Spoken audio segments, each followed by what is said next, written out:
That's right.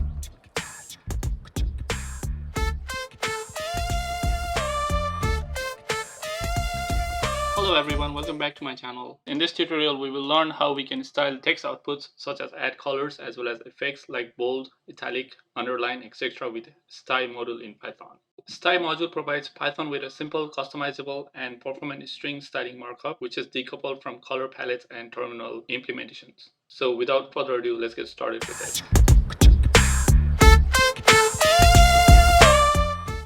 As of February 5th, 2022, release 1.0.0 version is considered stable. Sty module will support Python 3.7 or higher, and it should work with Unix platform with most terminals as well as recent Windows terminals. Now, I haven't personally checked with other terminals, so I cannot fully guarantee about those terminals, but we'll see some examples that I've run with Windows here. It comes with different color palettes, as you will see in the video later on, and renderers as well, but you can easily replace or customize them without touching the markup in your code. Sty also allows us to mute and unmute all the styles in our code base. Real advantage with Sty is that it does not implicitly mess with globals. For example, if we are working with Colorama module, Colorama overrides system standard out, which causes a lot of trouble. Sty also has no dependencies, and it supports 34-bit, 8-bit, 24-bit, or true RGB colors, as well as effects like bold, italic, underline, etc.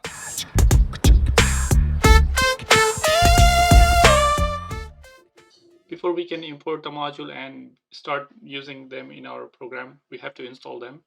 So to install, we can go to terminal and say pip install Sty, enter, and eventually you will see that Sty was successfully installed. You might get this warning saying that a newer version is available, but for now you can just ignore this and start importing it and using it in our codes. If pip install doesn't work, you can try alternatives such as pip inf install Sty, or with poetry add Sty.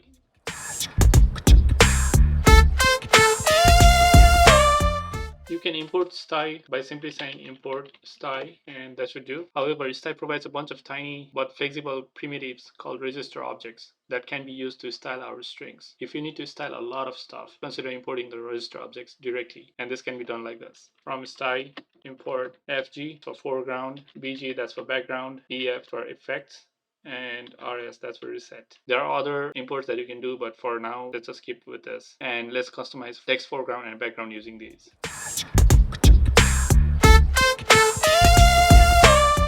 Now each register object carries a default selection of attributes which you can select. So in this example, we're going to keep with these imports. To print colored text, we need to assign color by name. So we can do something like print, and background, we will assign light color to this. So let's just say light red plus our text. In my case, I'll add a string here, and that should do it. So let's just give it a quick run. Boom, here we go.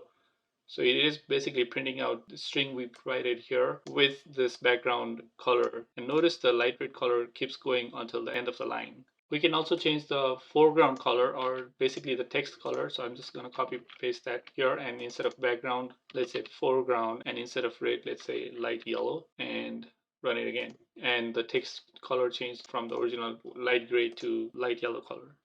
Now notice the red background that we assigned in the first print statement has gone till the end of the line and then continued in the next print statement. It will continue to do that unless we reset the background again, and we can do that with addition of reset command here, background.reset, and when we run it again. Now just like we reset the background here, we can also reset foreground color. For that we just need to add foreground.reset command. Just to verify, just print the string, run it again. Now we see three outputs. The first one has background, the second one has foreground, and the third one has all background and foreground reset, and just the default output. An alternate way of doing a foreground or background assigning by name is assigning a color value using 8-bit or 24-bit codes. So instead of this, we can say, so instead of assigning color names by name, we can actually give RGB values here. So we have to put that as a tuple form, and when we run this again, we should get a new output here.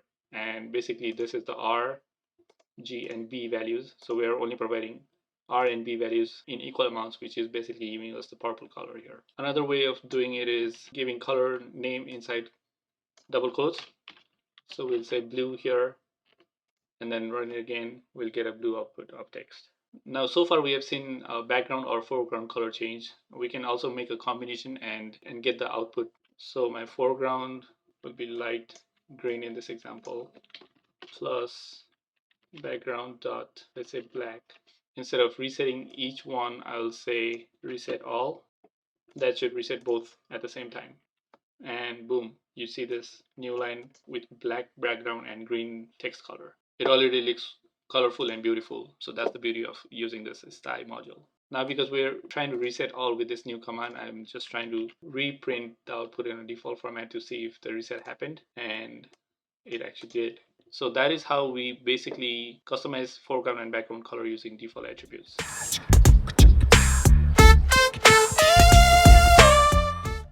Now we can also add custom styles to a register object. In order to add new or update existing styles for a register object, we can simply assign a new styling rules to an attribute. So for that, we need to import something new here. I'm going to get rid of all of these code. We need to import RGB foreground, and let's say style. We can select 24-bit RGB color like we did earlier. However, Sty also allows us to select 8-bit color. But for this example, I'm just going to show the color code. Before I do that, I want to switch over to the documentations that is available. I've provided this link in the description as well. And from that link, you just have to go into the documentation coloring section, and you'll get to this page. It lists all the colors that are available by default. That's for the foreground, and then if you scroll down, you also see colors for the background. We don't see orange in this, so what I'm going to show is how we can custom create our own colors. And for that, let's say I'm defining my foreground dot orange. So let's say orange will be my color, and I'm going to use the style RGB foreground, and I'm going to assign the value here. So that should be my RGB values. I'll have to print something to verify this. So my orange text equals foreground.orange plus, let's just say, orange text, and then I'll reset the foreground. Print my orange text, and let's write it again. There we go. So that's our custom color, and the text with that custom color is given as output on the console. Now, there are multiple render types that we can use to define different styles. Style type allows us to compose styles from multiple new rules as well as from existing register objects. So for this next example, I'm going to import additional things here, and those will be SGR, which basically is ANSI Select Graphic Rendition, which just means renderer. And I'm going to define a foreground style that is blue in color and bold text equals style. And now again, I'm going to use RGB foreground and define my RGB values there. And I'm going to use my renderer. In this case, I'm just going to use 1. I'm going to add that comment here so that you don't get confused. SGR just basically means a renderer that comes with it. And here I have to provide a value. In this case, let's say 0, 100, and 200. And I'm also going to add another style, let's say green italic. Basically for that, again, we have to call styles foreground dot white effect would be italic. We'll come back to this effects a little later in this video, but for now I'm just going to keep going with this. And then background is green. Now I have to define what to print, and a equals to foreground dot blue bold that I defined earlier, plus my text here, plus the reset all. And similarly, b equals green italic plus my text here and reset all. Now this text will have bold blue foreground, and similarly this text will have italic green foreground, and both are for foreground because we are assigning foreground attribute here. And then what I can do is say in the next line print a and b, and then separate them, let's say, with the next line. And when I run this, so this first line is using the first custom style blue bold, and then second line is using the second custom style, which is green italic. So this is how we define custom styles to bring color and style to our text.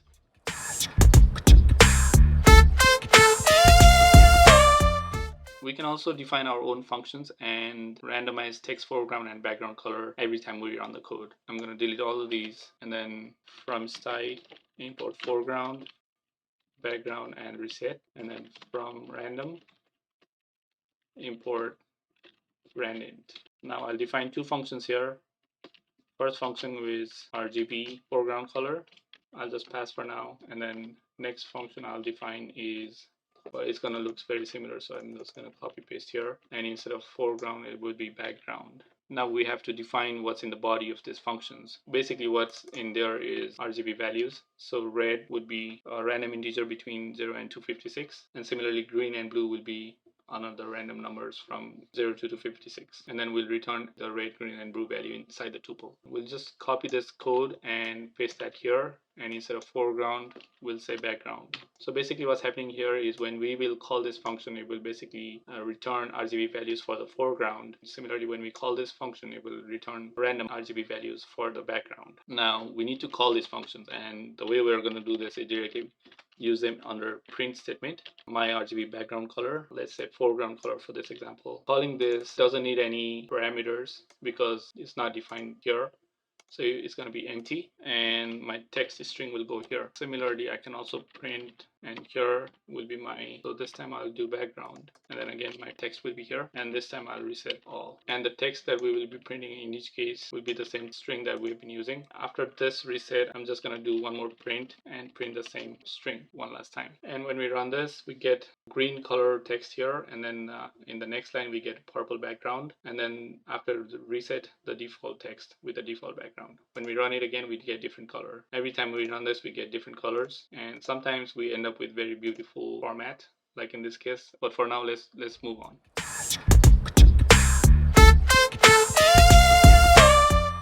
So far, we've mostly been doing text color change and text background color changes, but next we are going to look at adding text effects such as italic, underline, strikes, inverse, bold, and so on. So I'm gonna get rid of all this code and say from Sty import effects, and let's just also keep the foreground, background, and the reset for now. Now I'm gonna declare multiple variables here, and each time I will be making different changes with text effects. We can create text effects with the EF, and as soon as we hit the dot, we see the methods that are available. So italic is one of them. We can assign italic or shorthand I is the same thing, or in the bracket we can say italic, but let's do this for now. And with that, I will have some text here plus reset italic, and the text here would be nothing but just italic. Now I'm gonna make a copy of this because all my next lines will be similar. So these are all my text effects that I wanted to try out for this video, and I will have to print this all, and then I'm gonna separate them again with next line. And when we print this, we will see the output. And notice every time we are bringing the effect at the same line, we are also resetting that effect. So that effect is not carried over to the next line. Now the first one was italic, as you can see. The second one was underline. The third one is with strike. Fourth one was inverse. Inverse basically meaning that the background and the foreground color switched between themselves. The fifth one is the bold face, and the last one, blink. I was kind of excited about the blink feature, and it would have been cool to see the text output blinking. However, I was not able to get it to work, neither on Colab nor on PyCharm. I did not get any error when executing the code, but I also did not get the desired output. If you guys are able to get it to work, please share your work in the comment section below. Now I briefly talked about the shorthand form, and next I would like to add something to this to show you the shorthand. So let's say Warno equals something that I wanted to print out. So here I will do effect italic, and I'll just say if .I for that, plus effect bold, plus effect underline. Foreground color would be yellow, and the background color light red. And my text that I want to print out, and at the end of all of these I will reset all, and then again print out another text after the reset. So the first text that I want to show will be just a warning sign, and then after the reset I'll just print it's April Fool. And then after all of that, I have to print Warno. Let's run it again. Now here we have the warning with all the text effects put together: italic, bold, and underline, and yellow color with light red background. And after the reset, we print this last string with default foreground and background colors and no text effects.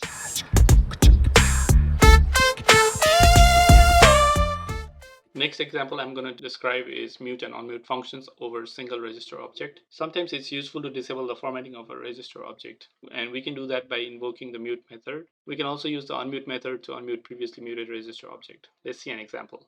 So for this example, I'm going to separate ABC and DEF. I'm going to replace DEF with changes here. We don't need the warn. Let's add mute and unmute functionality here. So effect.unmute, foreground.unmute, and background.unmute.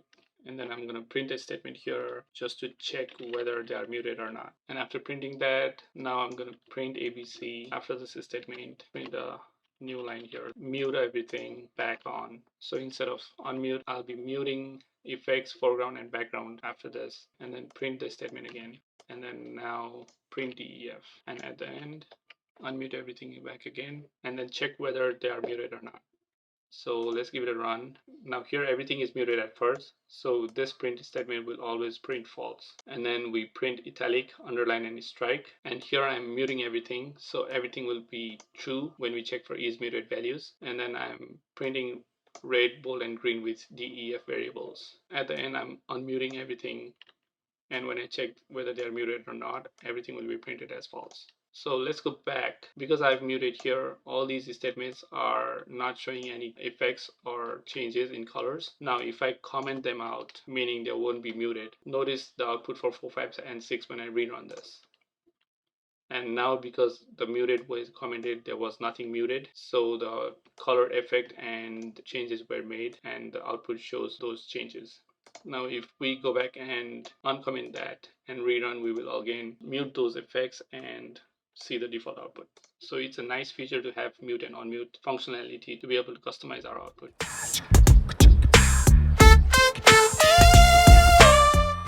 Now Sty Module also has mute and unmute feature for multiple register objects at once. And how we do that is by using mute and unmute functions to mute and unmute multiple register objects in a single batch. So we will add mute, unmute. Now we will be able to pass multiple register objects to the function. Let's look at the last example code that we had and try to use batch mute and unmute. Now instead of individually unmuting every feature, I'm just going to say unmute effects, foreground, background, and reset. And then down here, I'll just say mute and copy and paste that. And then again, unmute all of those. Everything else should pretty much be the same. Let's just give it a run. Now what is happening here is in line 13 we mute everything and the checks are true, and therefore there is no text effects here because those were muted. Let's go back, comment this out, and let's rerun this and see all the effects are seen on the output. So this is how we use batch operation to mute and unmute multiple register objects at once. That is all for this tutorial video. I hope you learned something new and useful. Please don't forget to like, share, and subscribe. And until next time, thank you.